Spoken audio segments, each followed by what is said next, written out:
Ce type est prêt à tout pour être dans l'histoire. Il est déjà rentré dans l'histoire comme l'un des pires présidents français, mais au sein des élites, il est rentré dans l'histoire comme le seul président français qui a réussi à reformer la sécurité sociale et à casser quasiment tous les acquis des Français depuis les années 30.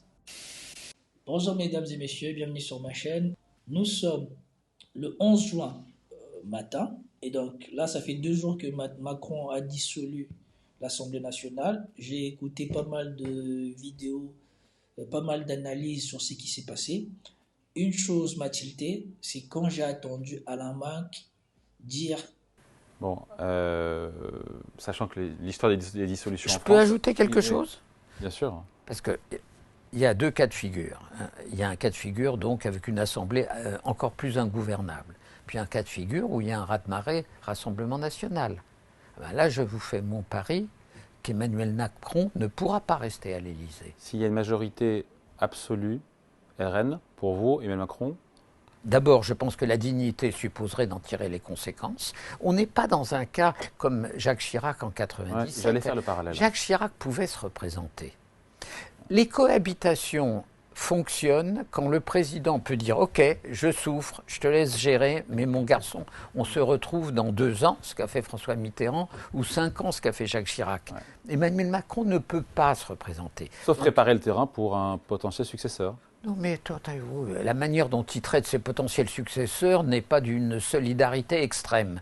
Un scénario qu'on avait déjà lu dans un tweet bien avant ça. Non, il y a quelqu'un de la DGSE qui avait fait tweeter une information selon quoi Macron, il allait se servir du fait que le Front National allait gagner les élections européennes, qu'il disait être sans conséquence sur le plan national, pour dissoudre l'Assemblée nationale, créer le chaos, sachant qu'il va probablement perdre aux élections qu'il va organiser, et que si jamais le Rassemblement national gagne, il va essayer de se la jouer de Gaulle et de démissionner pour pouvoir avoir une légitimité à revenir en 2027 ou après. Parce qu'on ne peut pas faire 3 mandats successifs. Mais s'il casse le mandat, je ne sais pas dans quel imbroglio juridique on est là, si on peut considérer qu'il a fait un total mandat et qu'il donc il ne peut pas se présenter pour la 3e fois, ou alors s'il a fait un mandat et que ça s'est cassé, donc ça lui redonne la légitimité à pouvoir faire un total mandat et donc à se présenter en 2027. Toujours est-il qu'il y a plusieurs scénarios sur la table. Il y en a d'autres qui disaient qu'il voulait faire en sorte que soit Attal, soit son ancien premier ministre, pas la femme, mais celui d'avant, j'ai oublié comment il s'appelait, devienne président pour ensuite lui-même se présenterait contre lui en 2032. Toujours est-il que voilà. Moi, le truc qui m'a tilté, c'est d'attendre Alain Marc dire que Macron, si jamais... parce que c'était en grand dans la vidéo. Je ne sais pas dans quelle partie de la vidéo, je vous mettrai la vidéo. Il a dit ça, et je vais essayer de l'identifier, de le mettre. Bon, sachant que l'histoire des dissolutions en France... Je peux ajouter quelque chose ? Bien sûr. Parce qu'il y a deux cas de figure. Il y a un cas de figure donc avec une assemblée encore plus ingouvernable. Puis un cas de figure où il y a un raz-de-marée Rassemblement national. Ben là, je vous fais mon pari qu'Emmanuel Macron ne pourra pas rester à l'Élysée. S'il y a une majorité absolue RN, pour vous, Emmanuel Macron? D'abord, je pense que la dignité supposerait d'en tirer les conséquences. On n'est pas dans un cas comme Jacques Chirac en 1997. Ouais, j'allais faire le parallèle. Jacques Chirac pouvait se représenter. Les cohabitations fonctionnent quand le président peut dire « Ok, je souffre, je te laisse gérer, mais mon garçon, on se retrouve dans 2 ans », ce qu'a fait François Mitterrand, ou 5 ans, ce qu'a fait Jacques Chirac. Ouais. Emmanuel Macron ne peut pas se représenter. Sauf préparer le terrain pour un potentiel successeur. Non mais la manière dont il traite ses potentiels successeurs n'est pas d'une solidarité extrême. Quand j'ai vu le titre de la vidéo et que j'ai commencé à regarder, je me suis dit, ces gens-là, ils sont en train de préparer quelque chose d'autre. Macron, il est en train de préparer quelque chose d'autre. Parce que Macron, il avait dit que les élections européennes allaient être sans conséquence au niveau national, mais il en a profité pour dissoudre l'Assemblée. Et dans son discours, il n'a pas pris une posture gaulienne qui pourrait nous faire penser à l'avance que voilà, si jamais les élections législatives, il le perd aussi, il va démissionner, il ne l'a pas dit. Et donc, il a déjà créé un premier chaos. Et peut-être, si jamais il démissionne après sa défaite aux élections législatives, en tout cas la défaite de ce camp aux élections législatives, il viendrait une deuxième fois créer encore un plus gros chaos dans l'État. Et ensuite, comme il a tous les médias avec lui et il a déjà tous les juristes avec lui, probablement qu'ils vont s'arranger pour faire passer dans l'opinion publique l'idée qu'il n'a pas fini son deuxième mandat et que cela le légitime à vouloir recommencer son mandat. Puisque ça sera probablement dit pas un troisième mandat, puisque son deuxième mandat, il ne l'a pas fini. Et là où ce scénario a commencé à prendre corps avec moi, c'est que Natacha Polony, dans son édito pour le journal Marianne, a dit que cette dissolution, sur la logique politicienne ou des institutions, n'a pas de sens. Ce qui veut dire que probablement il y a d'autres enjeux ailleurs. Parce qu'elle a dit, et je suis d'accord avec elle, à l'occasion du budget, à toutes les occasions où il a fait le 49-3, à l'occasion des Gilets jaunes, à toutes les occasions où sa légitimité à lui a été mise en cause directement par la population, au Parlement ou quoi que ce soit, il n'a jamais dissous l'Assemblée nationale. Les Gilets jaunes, il n'a pas dissous l'Assemblée nationale. Toutes les fois où ils ont utilisé le 49-3, il n'a pas dissous l'Assemblée nationale. Et pourtant, c'était des occasions légitimes de dissoudre l'Assemblée nationale pour demander sa rélégitimation ou pour demander aux Français de lui redonner les moyens de gouverner et d'aller jusqu'au bout de son plan. Non, parce qu'après, le but réel de cette dissolution, si on parle en termes de bien commun, de république, d'intérêt des citoyens, là, c'est beaucoup plus compliqué. Et on voit très bien à quel point il n'y a pas la moindre logique, la moindre cohérence autre que tacticienne à une décision comme celle-là. Bien entendu, retourner au peuple, c'est inattaquable. Demandez leur avis aux citoyens, après tout. C'est ce qu'ils réclament depuis 7 ans, les citoyens. Donc, ils vont quand même pas se plaindre. Et oui, sauf que on le fait donc au pire moment, de la pire façon. Pourquoi ? Une dissolution au moment du débat sur la réforme des retraites aurait eu une logique. C'était une des manières de régler le blocage entre l'exécutif et le législatif. Là, il y avait une cohérence qui répondait à la façon dont les institutions ont été conçues. De même, une dissolution à l'automne, face à une motion de censure sur le budget, là aussi, outil présent dans la Constitution, décision qui permet de sortir du blocage. Mais aujourd'hui, après une élection européenne, après une élection durant laquelle Emmanuel Macron, avec ses troupes, a expliqué en long, en large, en travers qu'il n'y avait aucune raison de tirer des conséquences nationales d'une élection européenne. Que donc, évidemment, il n'y aurait pas la moindre dissolution ni quoi que ce soit d'autre. On continuerait comme avant. Alors oui, il n'y a que les imbéciles qui ne changent pas d'avis. Ok. Pourquoi ? Parce que Jordan Bardella fait plus de 30%, mais c'était prédit par les sondages. Le problème dans cette affaire, c'est que ce n'est pas le gouvernement, ce n'est pas la majorité présidentielle qui est désavouée. C'est Emmanuel Macron lui-même. C'est lui dont les Français ne veulent plus. C'est lui qu'ils jugent responsable d'une situation qui leur semble intolérable. Alors quelle est-elle cette situation ? Eh bien, un pouvoir d'achat en berne, l'impression d'un pays qui se disloque, qui est en train de s'appauvrir, des services publics qui reculent, des infrastructures qui sont laissées à l'abandon et qui ne permettent pas l'égalité entre les citoyens. Rappelons-le, la distance qui sépare un individu de la première gare est un des éléments qui est corrélé avec le vote Rassemblement national. On peut aussi rajouter à cette analyse le fait que c'est qu'a révélé ces résultats, c'est qu'il y a un effondrement des gens qui ne sont pas de la bourgeoisie, mais qui ont cru en Macron, qui ont cru que leur vie allait s'améliorer avec Macron. Et donc, tous ces gens-là qui désormais sont partis soit chez le Rassemblement national, soit au parti socialiste, soit ailleurs, il sait qu'il ne les a plus.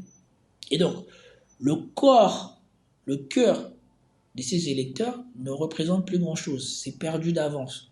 Ce qui fait que c'est encore plus troublant de savoir qu'une personne qui est quasiment assurée de perdre vient demander que les Français confirment qu'ils ne veulent plus de lui. Que cache cela? Et donc pour moi, je ne dis pas forcément que cette théorie est ce qui va se passer, mais c'est drôle de voir à quel point ce qu'a fait Macron est totalement illogique sur le plan des institutions et du fonctionnement des institutions. Parce qu'il pouvait toujours se débrouiller ou continuer à se débrouiller dans l'Assemblée nationale en ayant le Premier ministre qui est de son camp. Mais là, que va-t-il faire après? Et c'est là aussi que les anciennes choses que j'avais dit ici sur cette chaîne se confirment. Vous avez donné les clés de la France à une personne qui ne se soucie pas de la France. Cette personne n'a pas proprement dit de femme, n'a pas proprement dit d'enfant, n'a se jamais occupé d'enfant, il n'a même pas l'expérience de père. Il n'a ni l'expérience de père, ni l'expérience de grand-père, et donc il ne sait pas comment contenter une famille, comment contenter ses petits-enfants, comment contenter ses enfants, comment trouver l'équilibre entre différentes personnes. Il ne sait pas faire ça. Ce qui l'intéresse, c'est lui. Et il est prêt à déchirer la France, défoncer la France pour son intérêt personnel, pour sa gloire personnelle. S'il avait autant que ça le souci de la France, dès que son gouvernement qu'il a fait là a rencontré des difficultés à l'Assemblée nationale, il aurait dû le dissoudre. Dès qu'ils ont fait leur première 49.3, il aurait dû le dissoudre pour rechercher une relégitimation par la population. Il n'a pas fait cela. Mais là que maintenant les conditions sont quasiment garanties que si jamais il fait ses élections, il va perdre, il vous dit que c'est ce qu'il veut faire. S'il prend la parole à l'issue des élections législatives pour annoncer qu'il part, alors sachez-le que 2032 ou 2027, lui et tous ses amis sont déjà prêts à revenir pour ce tour-ci mettre la France par terre. Parce que je veux vous sortir une deuxième vidéo de Russia Today qui montre comment Macron fait partie des élites qui ont déchiré la France, qui ont fait de la France ce qu'elle est devenue aujourd'hui. Avec l'histoire, comment il a vendu Alstom pour le racheter 2 fois plus cher, avec des royalties pour la France sous tutelle américaine. Chose que on n'a pas vue, on n'a presque pas entendu parler dans les médias occidentaux. Et donc, je tenais juste à faire cette vidéo parce que la manière dont les événements s'enchaînent semble troublant. Donc, je pense qu'il est préférable d'avoir un œil sur ça, ou en tout cas de se dire que les choses ne sont peut-être pas aussi évidentes que nous les avons cru être en le voyant venir à la télé pour dire que voilà, il dissout l'Assemblée nationale. Ce type est prêt à tout pour être dans l'histoire. Il est déjà rentré dans l'histoire comme l'un des pires présidents français, mais au sein des élites, il est rentré dans l'histoire comme le seul président français qui a réussi à reformer la sécurité sociale et à casser quasiment tous les acquis des Français depuis les années 30. Car ce qu'il a introduit dans la sécurité sociale, c'est ce que tous les financiers, tous ces potes qui ont de l'argent, rêvaient de faire en France depuis des années. Mettre la main sur l'épargne des Français, sur l'épargne de la sécurité sociale. Parce que cet argent, on ne pouvait pas y toucher avant, et que c'était l'État qui collectait les cotisations sociales françaises. Grâce à ce qu'il a fait, et je ne sais pas s'ils pourront le faire totalement, désormais, beaucoup de Français vont devoir recourir aux assurances privées pour leur santé.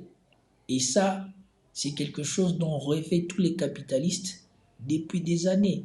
Grâce à ça, Macron, il a acquis ses lettres de noblesse dans l'aristocratie financière. Il est le seul président français à avoir réussi ça. Et ça, ils sont nuls de tout ce que les Français pensent. Lui, il a au moins ce chef-d'œuvre-là. Il a cet acquis-là. Et désormais, il en veut un autre. Il veut être le seul président français à avoir fait 3 mandats ou à avoir réussi à faire plus de 2 mandats dans la durée. Parce que si on dit que voilà, son mandat s'est cassé et tout ça, et qu'on lui fait revenir pour un 3e mandat, en termes d'années, il aura fait plus d'années de présidence que tous les autres présidents français depuis qu'on est passé au système quinquennal. Sans compter que Macron, avant ça, il y a 1 an, a contesté non seulement la limitation des mandats, le fait d'avoir limité le mandat présidentiel à 2 mandats successifs, il a contesté ça. Il a été appuyé par Richard Ferrand qui est revenu sur ses paroles. Midi, 13h, Romain Desarbres. Richard Ferrand, l'ancien président de l'Assemblée nationale, dit ce matin dans le Figaro, quand on lui demande s'il regrette qu'Emmanuel Macron ne puisse pas se présenter en 2027, donc pour un 3e mandat. Il répond ceci. Notre Constitution en dispose ainsi. Bon, c'est ainsi. Je poursuis. Cependant, à titre personnel, dit Richard Ferrand, je regrette tout ce qui bride la libre expression de la souveraineté populaire.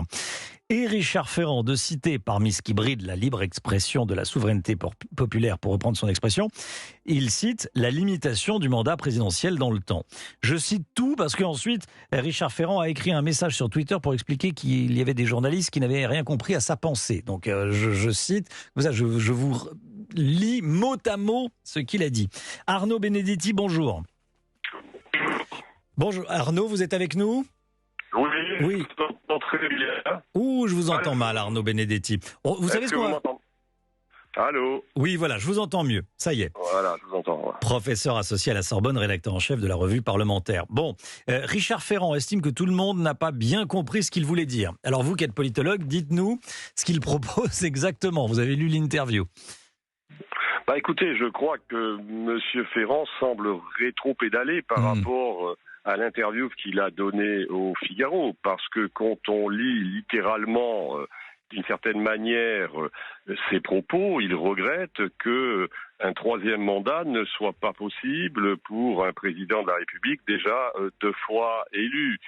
Ce qui est assez étonnant finalement dans cette déclaration, qui n'est pas nouvelle, hein, je rappelle que Jean-Pierre Raffarin lui-même, soutien du président de la République, avait tenu des propos similaires voici quelque temps. Ce qui est un peu finalement surprenant dans ces déclarations, c'est que ça ne correspond pas fondamentalement, me semble-t-il, à l'état de l'opinion publique. On est aujourd'hui avec une opinion publique qui demande plus d'horizontalité, qui demande plus de parlementarisation du régime. On l'a vu notamment lors de la réforme des retraites. Et on a finalement un camp présidentiel, un parti présidentiel qui, lui, in fine, propose d'une certaine manière une hyper-présidentialisation du régime. Donc il y a un hiatus qui semble s'installer entre in fine aujourd'hui le pouvoir, dans sa pratique aussi du pouvoir, et une grande partie de l'opinion publique. Mais quand on lit les propos de M. Ferrand, alors s'agit-il d'un ballon sonde qui est envoyé ? A-t-il fait cette déclaration en accord avec le président de la République ? Il y a des tas de questions qui, bien évidemment, se posent suite à cet entretien. Mais en tout cas, clairement, les propos de Richard Ferrand, à partir d'un regret qui est exprimé, d'une certaine manière, préconisent la possibilité d'un 3e mandat qui me paraît, de toute façon, dans l'état actuel des choses, quelque chose d'assez impossible, parce qu'il faudrait une réforme de la Constitution. Et aujourd'hui, au regard de ce que l'on sait de l'équation parlementaire, cette réforme de la Constitution paraît à ce stade assez impossible. Mais c'est vrai que quand on lit cette interview, franchement, on se pince, parce que Richard Ferrand, ancien président de l'Assemblée nationale, proche du président de la République, en pleine page, enfin 3/4 de page dans le Figaro aujourd'hui, il sait ce qu'il dit. Il dit, je le regrette à titre personnel. Bon, c'est l'ancien président de l'Assemblée nationale. C'est pas non plus un kidam. Alors, il a ensuite tweeté, parce qu'effectivement, il rétropédale après. Il dit, consternant de voir s'agiter réseaux sociaux et médias paresseux sur une proposition stupide que je ne fais pas. Bon, soi-disant, la presse n'a pas compris. Enfin, la presse a très bien compris ce qu'il voulait dire. Ce que vous dites, c'est un ballon sonde. C'est-à-dire que il le dit, il joue une petite musique et puis il voit comment ça réagit. Oui, on peut en tout cas interpréter comme cela ces propos. Moi, il me semble que, si vous voulez, aujourd'hui, Richard Ferrand, il a un agenda politique aussi. Richard Ferrand a été battu aux dernières élections législatives, il faut s'en souvenir, et Oui. il fait partie des noms que l'on cite régulièrement, alors à tort ou à raison, l'avenir nous le dira, comme un potentiel successeur à Madame Borne, si Madame Borne devait quitter Matignon. Et ensuite, il a contesté le quinquennat, pensant que les septennats, ça serait mieux que les quinquennats. Il faut plus de temps pour cela. Est-ce que cette phrase vraiment, qui a été rapportée, qui a fait couler beaucoup d'encre, est-ce qu'Emmanuel Macron l'a dite, peut-être devant vous? C'était une réponse à une question de Jordan Bardella sur le septennat unique, et Emmanuel Macron aurait dit ou a dit ne pas pouvoir être réélu est une funeste, pardonnez-moi, connerie. C'est le cas, ça a été prononcé? Moi, j'ai pas entendu ça. Donc, je dis ça, je dis rien. Mais quand vous prenez tous ces éléments factuels, vous les mettez ensemble, et vous voyez comment maintenant les événements sont en train de s'enchaîner. Avant ça, on dit toujours que les gens sont complotistes jusqu'à ce que ça arrive. Souvenez-vous, pendant le Covid, les plupart des décisions qui ont été prises ont été dénoncées avant. On a traité les gens de complotistes et tout ça. Mais après, 1 semaine, 2 semaines, 1 mois après, quand c'était pris par l'exécutif, soudainement, les complotistes, ils avaient tort d'avoir parlé trop tôt. Et c'était justifié pour l'État de faire ce qu'il faisait.